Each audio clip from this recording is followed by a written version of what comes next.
Assalamualaikum warahmatullahi wabarakatuh. Perkenalkan, nama saya Fitri Putrutami dan teman saya Rihadatul Aisyah-Nasih. Di sini kami akan menjelaskan tentang proyek pencatatan barang berbasis Java yang telah kami buat. Pertama, pastikan sudah menjalankan SMPP. Selanjutnya, kami telah membuat database dengan nama pencatatan barang. Pada database pencatatan barang terdapat tabel barang, date beli, pelanggan, pembelian, penjualan, dan supplier. Tetapi, di sini kami akan menekankan penjelasan pada 3 tabel, yaitu tabel barang, pembelian, dan penjualan. Di sini kita juga membuat relasi untuk menghubungkan tabel barang, pembelian, date beli, dan penjualan. Selanjutnya, kita buka aplikasi NetBeans. Buka proyek pencatatan barang yang telah dibuat. Di sini terdapat package PPO yang di dalamnya berisi beberapa kelas, di mana kelas koneksi menggunakan Java class. Kemudian, tabel barang, date beli, pelanggan, pembelian, penjualan, supplier menggunakan kelas JFrame-ROM. Di sini kami akan menjelaskan secara singkat kode program yang telah dibuat. Pertama, yaitu kelas koneksi untuk menghubungkan ke database. Kemudian, kita akan menjelaskan mulai dari tabel barang. Sebelumnya, kita telah membuat desain antarmuka untuk tabel barang seperti ini. Selanjutnya, pada bagian source terdapat fitur code dan beberapa prosedur seperti tabel barang untuk menampilkan data pada tabel barang. Text field false untuk mematikan text field. Text field true untuk mengaktifkan text field. Bersih data untuk membersihkan data pada text field. Simpan data untuk menyimpan data pada tabel barang.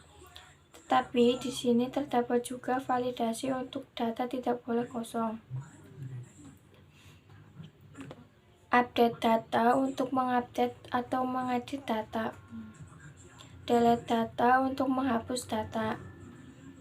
Kemudian ada filter huruf untuk validasi hanya angka. Auto number untuk membuat nomor otomatis. Selanjutnya, untuk tabel penjualan, kita sudah membuat desain antarmukanya terlebih dahulu. Kemudian, untuk shortcode-nya sama seperti pada tabel barang, yaitu menggunakan fitur CRUD. Tetapi, pada prosedur simpan data terdapat 2 kondisi.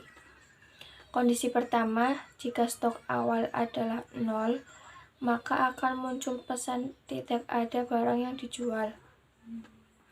Kondisi kedua, yaitu apabila stok awal lebih besar dari 0 dan jumlah jual tidak bernilai negatif, maka transaksi penjualan akan diproses. Lalu, jika stok tidak cukup, maka akan muncul pesan tidak cukup barang untuk transaksi. Selanjutnya, jika proses penjualan berhasil diproses, maka secara otomatis akan mengupdate stok menjadi berkurang pada tabel barang, yaitu stok dikurangi dengan jumlah yang dijual. Kemudian untuk tanggal penjualan, kami menggunakan JCalendar dengan kode program seperti ini.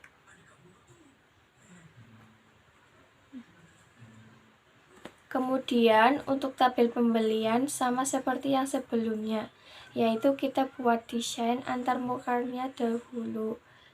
Kemudian pada bagian source sama-sama menggunakan fitur CRUD. Tetapi pada simpan data terdapat query untuk mengambil stok barang dari database berdasarkan kode barang. Lalu selanjutnya akan menghitung jumlah barang yang akan dibeli berdasarkan stok saat ini dan jumlah beli yang dimasukkan. Apabila jumlah beli sudah terhitung, maka secara otomatis akan mengupdate stok yang ada pada tabel barang menjadi bertambah. Selanjutnya, kita akan jalankan program-programnya. Dimulai dari tabel barang, kita klik kanan, lalu Run File. Kemudian pada barang kita bisa menambah, mengedit, dan menghapus data.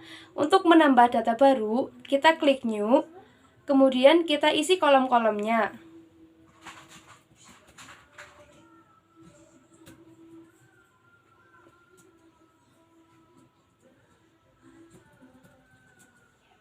Setelah selesai, kemudian kita klik Save dan data akan berhasil disimpan. Untuk mengedit data, kita klik data pada tabel, kemudian kita isi data yang ingin diubah. Setelah selesai, kita klik Update dan data akan berhasil diupdate. Untuk hapus data juga sama, yaitu klik data pada tabel, kemudian kita klik button delete, lalu kita pilih ya. Di sini kita juga menambahkan fitur pencarian untuk mencari data. Misalnya, kita akan mencari data sendal. Dan hasilnya pasti akan langsung tampil. Terakhir, untuk kembali dari program, kita bisa klik button Exit.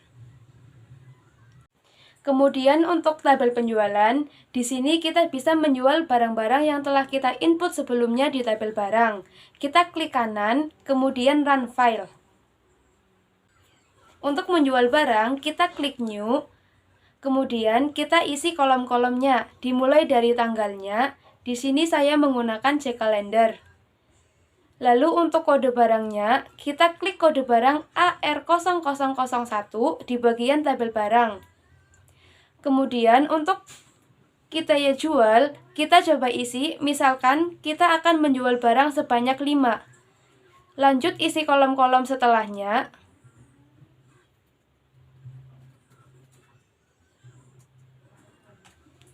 Setelah klik Save, bisa kita lihat stok pada tabel barang dengan kode barang AR0001 berkurang menjadi 0. Kemudian, jika kita menjual barang yang stoknya ada 0, kita misalkan dengan kode barang AR001, kita klik. Setelah save, maka akan muncul pesan tidak ada barang yang dijual. Lalu, jika kita menjual barang melebihi jumlah stok pada tabel barang, kita misalkan menjual barang dengan kode barang AR005 sebanyak 25. Padahal pada tabel barang stoknya ada 20. Maka setelah kita klik save, akan muncul pesan tidak cukup barang untuk transaksi. Pada penjualan juga ada kolom pencarian untuk mencari data penjualan. Kita misalkan akan mencari kode barang ST0008. Terakhir, untuk kembali dari program, kita bisa klik button Exit. Yang terakhir, yaitu untuk pembelian. Di sini, kita bisa melakukan CRUD sama seperti pada sebelumnya. Kita klik kanan, lalu Run File.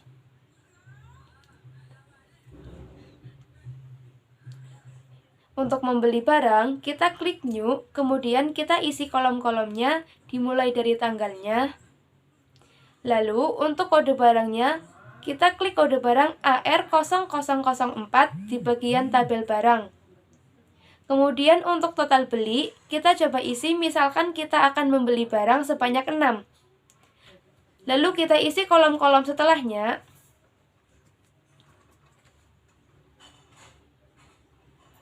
Jika sudah, kita klik Save. Kemudian bisa kita lihat stok pada tabel barang dengan kode barang AR0004 bertambah menjadi 130. Pada pembelian juga ada kolom pencarian untuk mencari data pembelian.